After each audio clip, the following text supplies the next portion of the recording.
This year's Flatliners should be the template for why and how not to do a remake.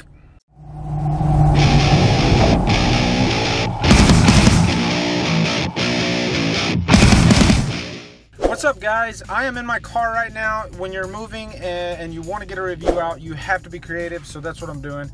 My normal reviewing, I guess, template, I'm going to use that word again here in a minute, is going to be a little different for this review because I kind of have some thoughts on my head about Flatliners. Let me put the car in reverse here. I watched this movie last night in the theater, and I just felt the need to complain about remakes because I have no problem with remakes. John Carpenter's The Thing is one of the not only greatest remakes but greatest horror films ever.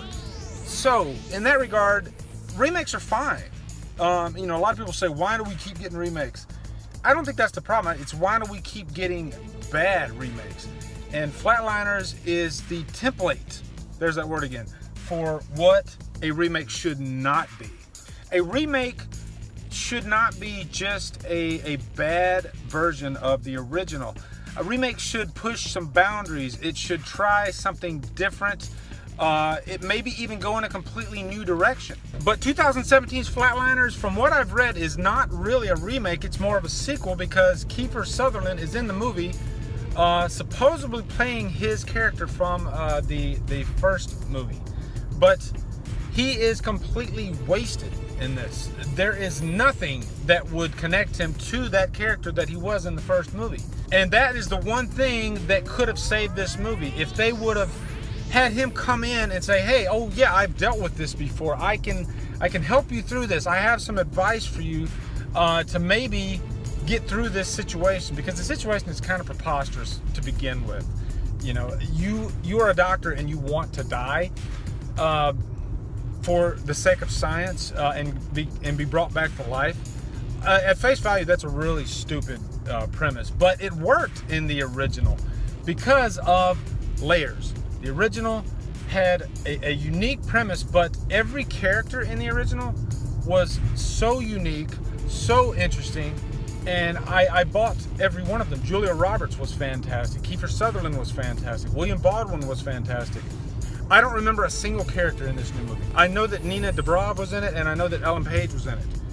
Outside of that, I couldn't tell you anything about their characters. Every character in this was pretty much a carbon copy of the characters in the original, but yet they want to call this a sequel. If this was a sequel, these should be new, fleshed out characters. I'm not saying they're exactly like the originals, but they have all those characteristics of the original. You have the one character that's the playboy, the womanizer, like William Baldwin was, but this guy had no depth to him at all. If I had to give this movie any pros, Ellen Page does have a scene in the movie that is kind of moving, that I could buy into, but even Ellen Page felt like a one-dimensional character.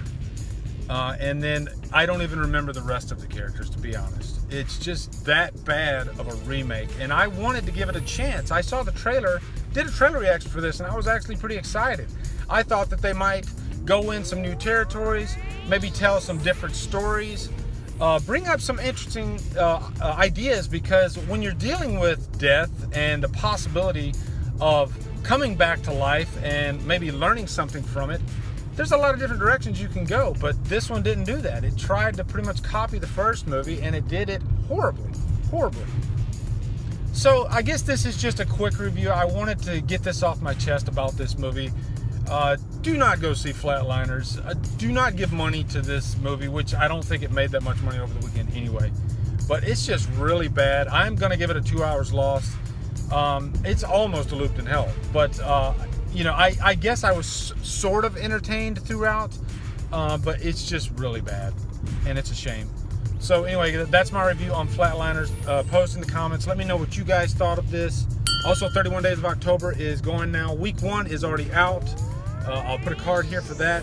Had a lot of fun with Nightmare Maven, reviewed later, and Cavern of Terror, so that was really good. Also, become a member of Killer Flicks. We are knee-deep in October right now, talking about horror movies and getting a lot of great ideas. So definitely do that. And yeah, that's pretty much all I got for you guys. I'm trying not to get into an accident here. So anyway, peace out, guys. Drumdum out.